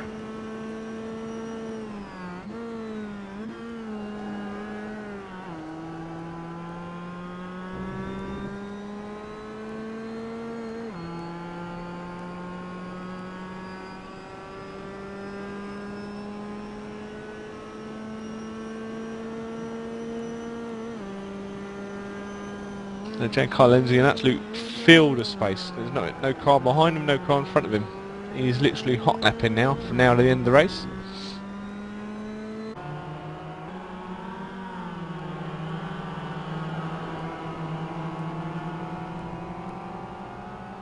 Following Jason Breifogel is the never-ending battle between himself and Joseph Peak. It's still going. Yeah, it's never going to end here. Do you reckon when the checker flag goes out, they'll just carry on? I don't know. You could expect anything right now. You could expect Jason to see that white flag and then pop off his best lap at the end here. You really just never know. It's a fantastically consistent showing by Jason. Yeah, he's actually, last lap he only ran 2/10 off his best lap. That he actually ran only 2 laps before that. So he's not only consistent, but he's running pretty fast times right now.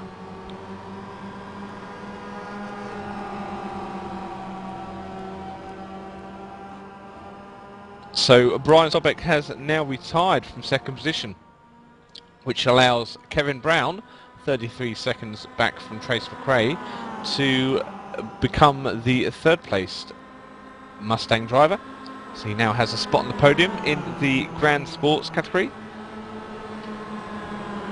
Oh, Jason actually has a run here. But he breaks, and then he loses so much time. Yeah, I don't know the reason for braking. I guess he's just wanting to set him up to get a good exit here, which That's Joseph, what he has done. Yeah, Joseph instantly defended that, entering turn 3.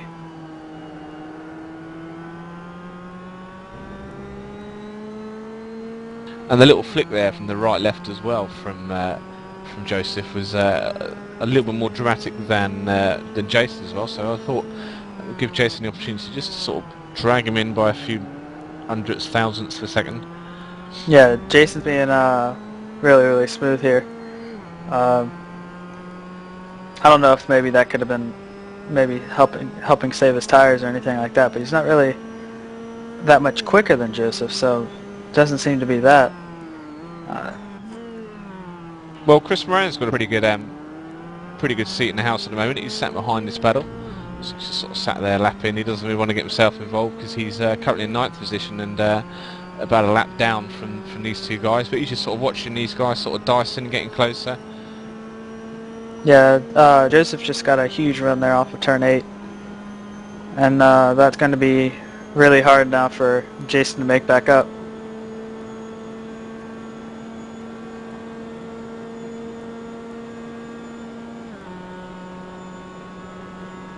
His last 2 laps, Jason had actually caught 8 tenths in total. So, and he just lost half a second there. So, he's definitely quicker. He just needs to, be able to make a move on him. As Chris Moran directly behind him just went off there in turn 2. Yet another casualty of turn 2. And we can see that they're just starting to close up now through the twisty bits.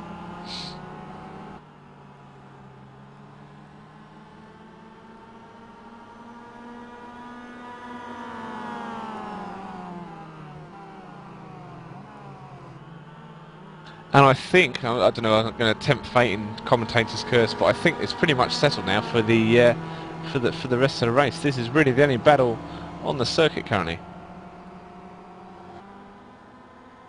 Yeah, it's about 5 minutes left in the race currently, and that's bound to happen really in a 90-minute race. Surprisingly, as close as it is, really. Yeah, so you'll notice now the timer will have gone to 0. It should be counting up now. We're looking for about 4:58, and we'll catch to see when the leader goes near the start-finish straight. We'll know when the last lap is.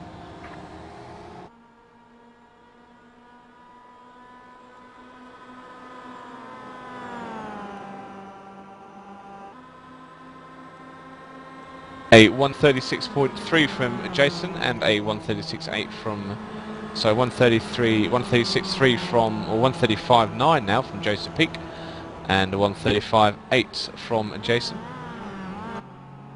Kevin Brown, the third placed Mustang, has now caught up into the battle as well. Yeah, he actually missed a gear there exiting turn 2. You could hear him over revving. I was just about to say he's either going to interrupt this battle or make it really interesting.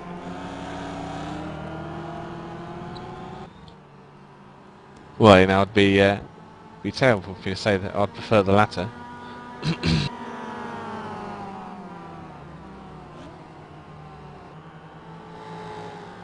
Okay, so after the race today, we're looking at the next round is at the Virginia International Speedway in 2 weeks' time. That will be shown on Glacier TV. I say I'll get in nice and close now. Late brakes. Yeah, Kevin didn't want to push anything there, it seems. No, but that was very late braking from Jason. And he's gone high now on the oval to let these guys pass. I'm surprised he didn't dip back in a little sooner, try and get the toe from Kevin Brown.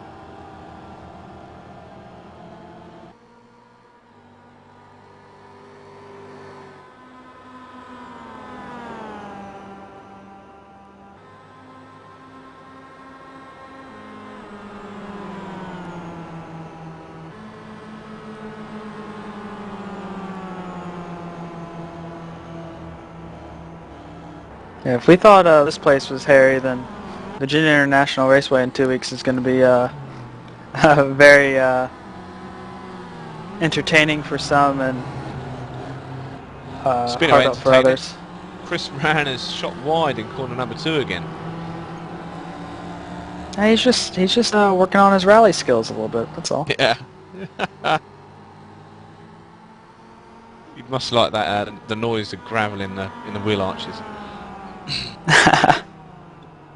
He's just throwing the dirt on the track for other drivers. It's, you know. It's all tactical. Exactly.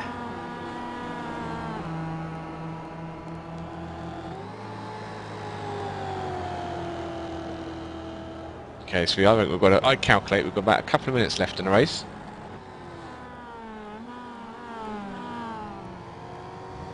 And I'm surprised that Jason's not done his sort of last dual dive, sort of last ditch sort of braking really, just to try and get himself a little bit closer. He's not taking any risks. He's just trying to ease himself closer and closer to Joseph.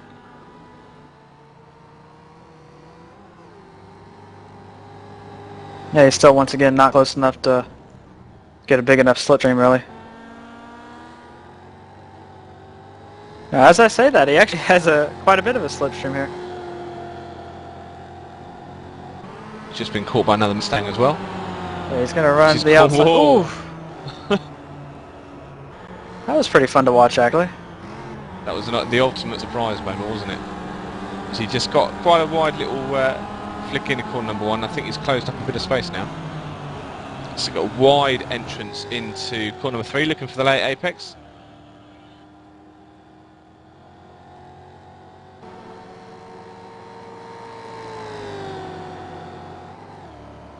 Okay, so we're following Trace McRae now in what should be his last lap. Or what the start of his last lap. This should be the start of the white flag. You see him come down start finish.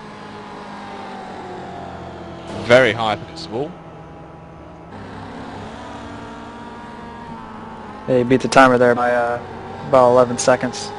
So this is his last stop here for sure. So this is quite fitting. We got Trace McRae followed directly by Giancarlo Lenzi.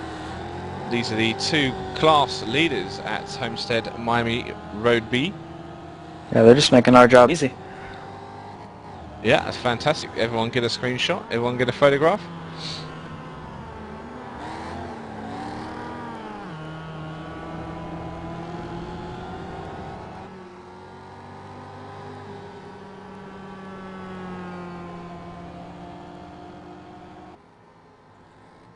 And if you're going to be one of the, if you're going to be Jarrett Lawson, you're going to want Trace to get past you pretty quick. And if you're at Alexis Molina as well, you know, you don't want to be doing another lap after the leader's finished, especially if you're low on fuel. Are we going to see anyone run out of fuel, do you think?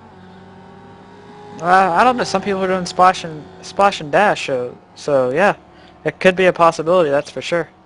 Hopefully, there's no one behind them, you know, to pass them if they do run out of fuel. So Trace McRae is on the corner number 9 now, the last banking of the race. So it just comes down to corner number 10, exits the banking, and he is now over the start-finish straight. Trace McRae is the winner of round number 3 of the Continental Endurance Sports Car Series. Yeah, Giancarlo Lindsay finishes first in the ST class. So that was an excellent drive. Looks like Oscar has also crossed the line in 2nd position.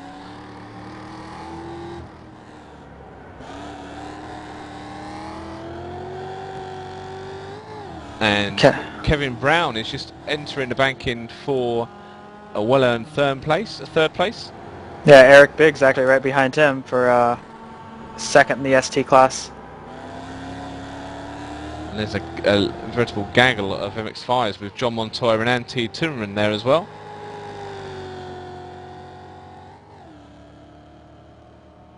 Russell Cleason just crossed the line. Where's Eric as well? And Joseph Peak.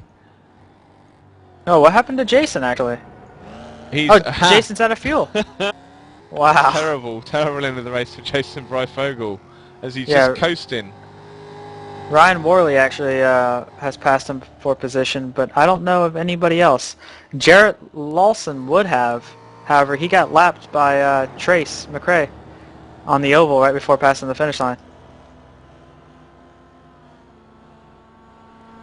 So what a terrible end of the race for Jason Breyfogle. Eric Yeah. Biggs has just said in chat that he finished on fumes. Yeah, I thought I heard his car skipping. I thought he was just slowing down there at the finish line. Looks like he's just got enough to push himself over the line. Okay, so the final order for today's race in the Grand Sports division. In first position was Trace McRae, second was Oscar Salin, third position was Kevin Brown, fourth was Russell Cleason, fifth was JD Baumgartner, in sixth position Alexis Molina, seventh position was Bill Daly, eighth position was Brian Taylor. In the Sports Touring category, first place was Giancarlo Lenzi, second Eric Biggs, third is Joseph Peake, fourth Ryan Worley, fifth is Jason Breyfogle, just running out of fuel. In sixth position Jarrett Lawson, seventh Antti Turunen, eighth position Wes Erwicks, ninth is Chris Moran, 10th is John Montoya, and in 11th place was Peter Brennan.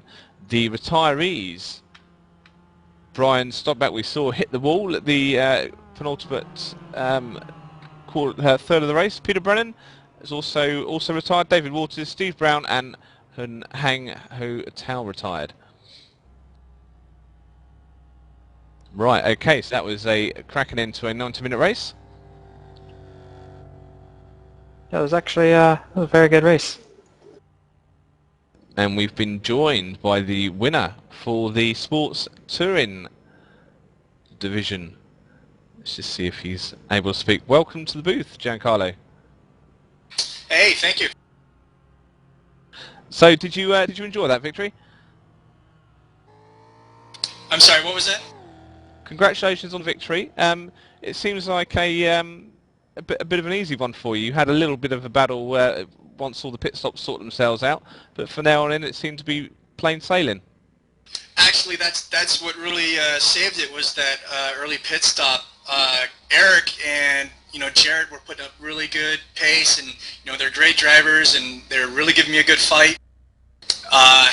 Just had to go for that early pit stop and hope to make it stick, and it put me about 5-6 seconds ahead of them, which I was kind of worried about.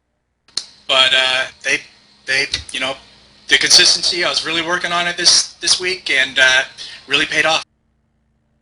And how did you get on with the Mustangs out there? Oh, they're awesome. They were every time they would come around on NASCAR 4, I'd kind of hook in behind them and get that great draft, and it would just give me so much of a draft coming back into start finish. It just sets you up great. We worked out that there was about a 10-mile-an-hour difference with the draft round 9 and 10. Did you say you found that a lot? But when we were watching other cars, certainly some of the battles between the MX-5s, we find that much of a tow. I wouldn't say it's that much. You're definitely gaining about 3 or 4 tenths a lap if you're you're drafting on this, and if you're following somebody like Eric or Jared or even Jason or Ryan, you as soon as you get that draft, you're 3 or 4 tenths faster a lap, and if you keep that up lap after lap, and that guy behind you, he's just going to start passing you. And so there's definitely a huge advantage to that. It's just nobody around me, nothing exciting for me for my race to have to battle anybody after the pit. So I had to rely on the Mustangs. And looking forward now, we've done a road at Daytona Road, then we did the Skip Barber, which is the road course. Now this is Homestead done and dusted, and we're moving on to Virginia International Raceway next. Are you looking forward to that? Oh, massively. Honestly, I don't race Virginia all that much, but last year there was the Targa Virginia, which was thrown up, and I participated in that, and that was a great race. That was obviously Grand East. I'm not sure what configuration we're running next week or in 2 weeks, but definitely looking forward to it. It's a great track. I'm looking forward to seeing what kind of times everybody else can put up there, and hopefully James Stevenson can come back that race and put up more of a show for you guys. Well, that's fantastic. Also, James Stevenson couldn't make the couldn't make the race today. So this looks to be a good chance for you guys to gain some points back in the championship. Yeah, me and Ryan, we're really working hard. Team Northwest is a great bunch of guys. Kevin Brown, Chris Moran, Ryan Worley, Team Northwest. Shout out to them. Fast guys, really talented, and really working on those points to get back up there. Excellent. Is there anyone else you wish to thank as well? Wes Eric for throwing this on. And our stand-in marshal, Scott Myers, it was a fantastic race. Really shout out to everybody that did the race. It was just awesome. It was fantastic. Thank you very much, Giancarlo. And speaking about Wes, I think Wes is around somewhere.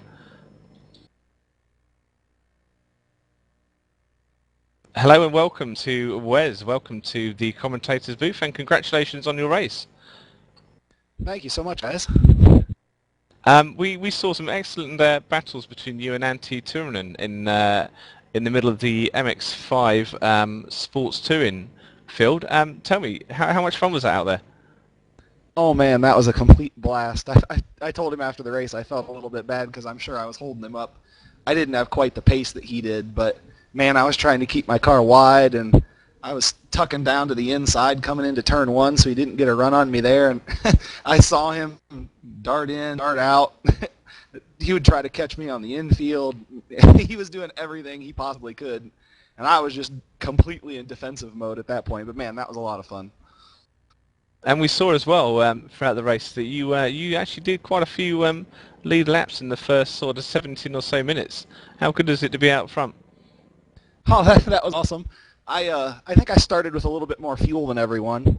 I knew that, through the practices and stuff, Homestead seemed to be pretty clean, and we had a little bit smaller field today, so I thought maybe we'd get some longer green flag runs. So I went a little heavy on fuel, and I think that's what let me stay out a little bit longer. I waited until the very last possible lap to do my mandatory pit stop. But yeah, no, that was a lot of fun to get out in front of some of these other guys who I'm used to just looking at their back. And how did you find the Mustangs? Man, everybody played really well together. Most of the passing came out on the oval, at least with me. I did let some people through on the infield, and everything was very, very calm, very nice. I didn't have any trouble with any of them. It was really nice.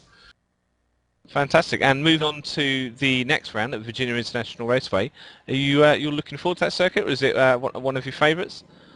I absolutely love VIR. I don't know. There's a lot of people on iRacing who don't. I guess maybe because it's a difficult course, but I love the track in real life, and I love it in iRace. So yes, I'm definitely looking forward to it.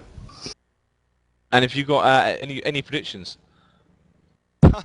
Well, judging by the first three races, I would say that if they show up, Trace and Brian in the GS class are going to, always give us a good run. And then the ST guys, if James Stevenson gets back, and then Ryan Worley, Giancarlo Lenzi, all the usual suspects, if you will, I'm sure we'll put together another good run here in 2 weeks. And that was an unfortunate race for Brian, because obviously Brian got a little bit hot coming out of one of the corners and just hit the wall, so that put him out from second place. Yeah, I saw that he fell down in the standings. I was paying attention to my mirrors a little bit, but I actually didn't know what happened with that. Okay, it looks like we have quite a lot of drivers now joining us. Everybody so wants crackers and champagne. Absolutely. Right, who should we get through first? Mr. Peak. Joseph Peak, welcome to the commentators booth. Hey guys. Joseph, you were a man who... you were a driver who fought, it seemed like the entire race behind and in front of Jason Breifogel. How good was that? It was intense, to say the least. I thought maybe I could leave him behind after I got by, and then the draft just made it achingly hard to keep him, to break away from him. And how did you find the drafting around the banking? Great when I was behind him. Terrible when I was in front of him. And I didn't see it when you were in front of him. You didn't really have much an opportunity to take your eyes off the rear view mirror. No, there was definitely a number of times I had to go defensive, and There was a couple times where I was having to defend, and there was a Mustang coming through, and I was getting ready for a wreck to happen, but we managed to make it clean. Well, fantastic. And just moving forward on to the next round. Are you looking forward to it? Absolutely. I'm hoping for more podiums, maybe a lucky win. Excellent. Fantastic. Right. Okay. Well, thank you very much to Joseph, Peak, Giancarlo, and Wes. We're just going to bring in Peter Brennan now. Welcome, Peter. Welcome to the booth. Thank you very much. Talk us through your race. Well, for me, it was a rather interesting race. I actually had to watch my 2-year-old daughter during the race, so I had a few more pit stops than usual to tend to her needs. Basically, I'm the rolling mobile chicane in the series. We've got very good talent, very fast drivers at the sharp end of the stick. I'm not one of them, unfortunately. Oh, well, okay. And moving on to Virginia International Raceway, you're looking forward to it? I certainly am. I've actually raced most of the series track, or the tracks used in this series in the Mustang, and I was looking to drive the Miata, or the MX-5, since the Mustang and myself don't do very well. I'm very ham-fisted with it. The Miata is a much more natural fit for me, especially as I'm using an Xbox controller, an Xbox 360 at that. Oh, well, so you're how many other of you guys run controllers? I don't know how many run controllers in this Continental Endurance Sports Car Series, but when I was running Mustang Challenge, I knew at least 1 or 2 other drivers, and they were actually rather quite well with it. I think it's... So is it safe to say you're the fastest controller driver out there in the Continental Endurance Sports Car Series? Well, considering I'm probably the only one, I guess that's a fair statement. More champagne, I think. More champagne. Right. Thank you very much for joining us, Peter. We're going to bring in someone else now. And the chap we're bringing in is a gentleman who finished in 3rd position. Welcome to the booth, Kevin Brown. Hey, thanks, guys. And how did you find that race? Because obviously you were running 4th for a lot of the ends of the race, and Brian had an accident in front of you, so that boosted you back up onto the podium. Yeah, it was good luck for me. Obviously, it was bad luck for Brian. We actually had some minor contact when I came out of pit lane. We just barely brushed, and apparently it damaged him a little bit, and it seems like it caused him enough trouble that he wound up spinning. So I feel bad for that for Brian. He had a great run. Okay, and how aside from that, how did you find your race? It was a tough one. It was pretty quiet. You know, it was really close for the first several laps, and then Trace and Brian and Oscar after the pit were just gone, and then I wound up just trying to keep my lead in front of JD and Russell, and they just kept closing in, and I got pretty lucky there. Okay, and you're the first Mustang driver we've had a chance to interview after the race. So how did you find the Miata drivers? Oh, they're all great. You know, the closing speed is so high in the banking and in a couple of the places, and they're all just really good about staying out of the way when needed or giving lots of room, and I just can't give them enough compliments. Right, okay, and are you looking forward to Virginia International Raceway? Oh, absolutely. That's one of my all-time favorite tracks, and it's just so much fun to drive in the Mustang. That's going to be a great race. Fantastic. Right, okay. Well, thanks very much for joining us today, Kevin. I think we're going to bring in, well, the gentleman who came first today. Welcome to the commentator's booth, Trace. Thank you. How did you find that race? It was another race where you had to do a lot of hard charging to catch down the leader.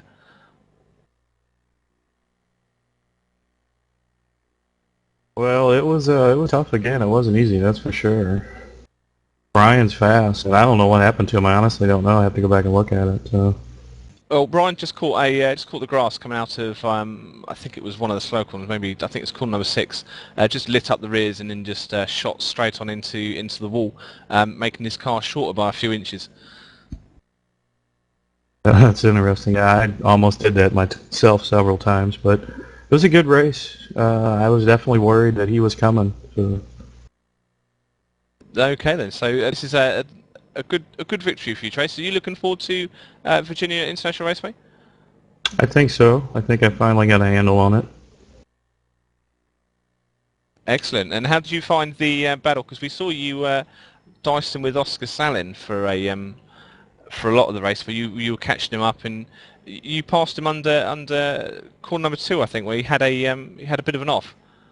I believe so. I wasn't sure what happened to him exactly. I caught the tail end and I was watching the apex, and then I seen him off the track. But it was if it wasn't for traffic, I don't know if I would have got there, to be honest with you. It was dicey at times, but everybody's pretty good about getting out of the way and trying to leave room. So. Well, excellent. Okay, and on to Virginia International Raceway next. It looks like it's going to be a fantastic race for you guys. Thank you very much to the guys who joined us today, to Giancarlo, Joseph, Trace and Wes. We have some more guys. I don't know if we're going to have enough time to catch them, are we, Yoy?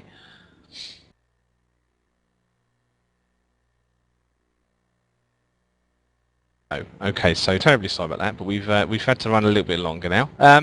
Well, thanks for joining us, guys. It's been a fantastic race. I think myself and Phil Diaz, my co-commentator, have enjoyed it greatly. I hope everyone watching has enjoyed it.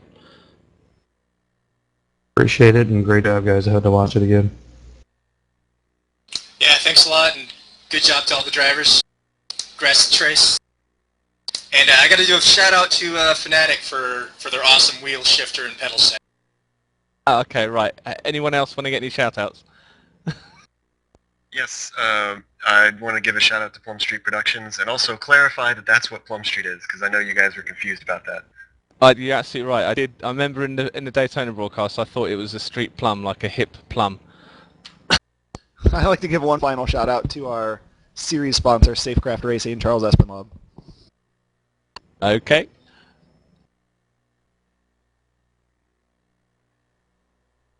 Right then, Phil, how did you find the race, Phil? This is your first commentary for Glacier TV. No, I found it really good. There's always stuff happening, changes for the lead in both classes at times, and just battles everywhere, really. Right, fantastic. Okay then, so all I think is left to say, thanks for joining us, guys. It's been a fantastic race, and onwards till 2 weeks' time, when we have Virginia International Raceway for the Continental Endurance Sports Car Series, sponsored by Safe Car Racing, your home for safety harnesses, belts, and head nets. Drive fast, be safe, Safe Car Racing.